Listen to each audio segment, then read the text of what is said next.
Excellencies, ladies and gentlemen, dear colleagues, it is with great humility that I speak at this solemn and moving occasion to pay tribute to the righteous, to their cause, their sacrifice, their memory, as well as to the memory of all those who perished and whose lives could not be saved.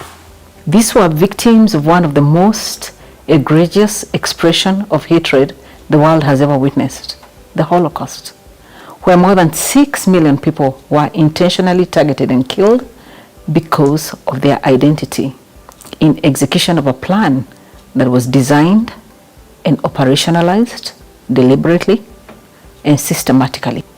In the face of horror, the righteous stood up to defend the inalienable right of each human being to live in dignity, to live in peace and safety, to live. Often, they stood up at great risk for themselves, yet they chose the right path, and their example continues resonating in our imperfect world in which such acts of heroism continue to be necessary.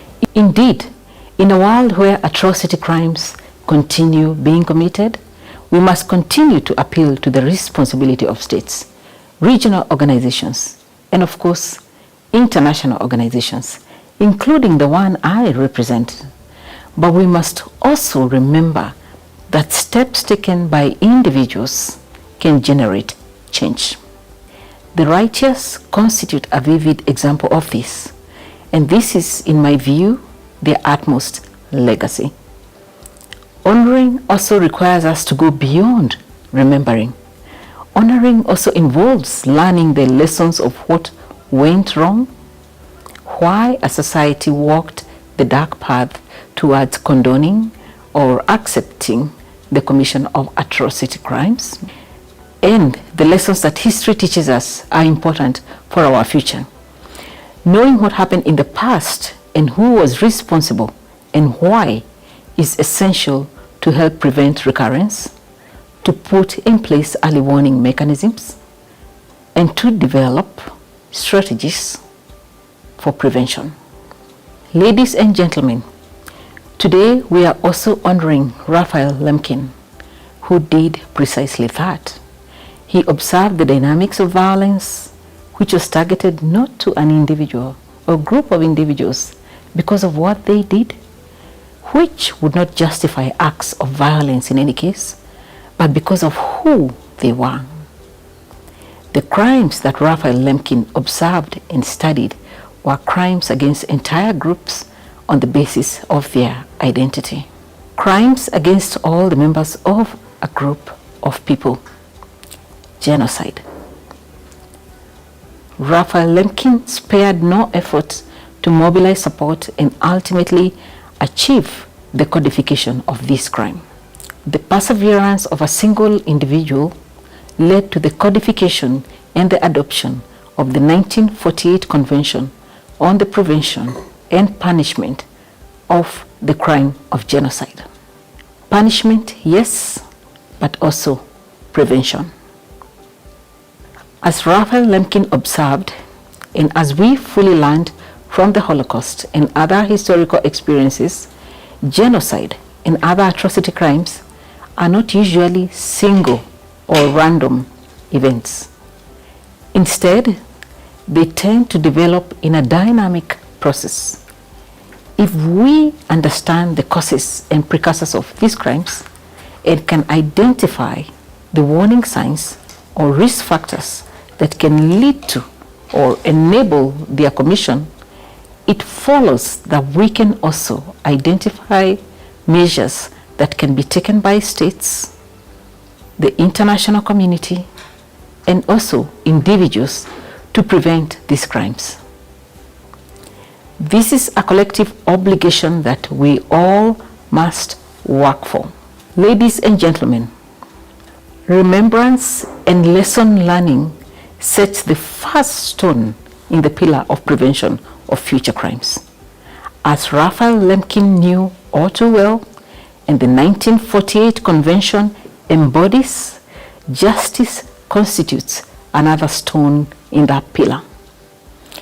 Accountability for genocide and other atrocity crimes is central to the prevention of future crimes. This is why the 1948 Convention is so essential, and this is why its universal ratification remains so important. So today, I renew my call to all states that have not ratified this central piece of international human rights law to take this step without delay. I also call on the vast majority of states which have ratified this international instrument to fully endorse it by taking action in the face of the threats and allegations of commission of international crimes we are seeing today. Lastly, I cannot but raise a voice to encourage that we never let down our guard in the face of increasing attempts to deny, distort, or minimize the Holocaust and genocides committed in the past. Holocaust and genocide denial are real and must be countered. I call on everyone from states to individuals in positions of high political or social responsibility, to individual citizens, to condemn and counter all instances of denial or minimization of atrocity crimes committed in the past across the world.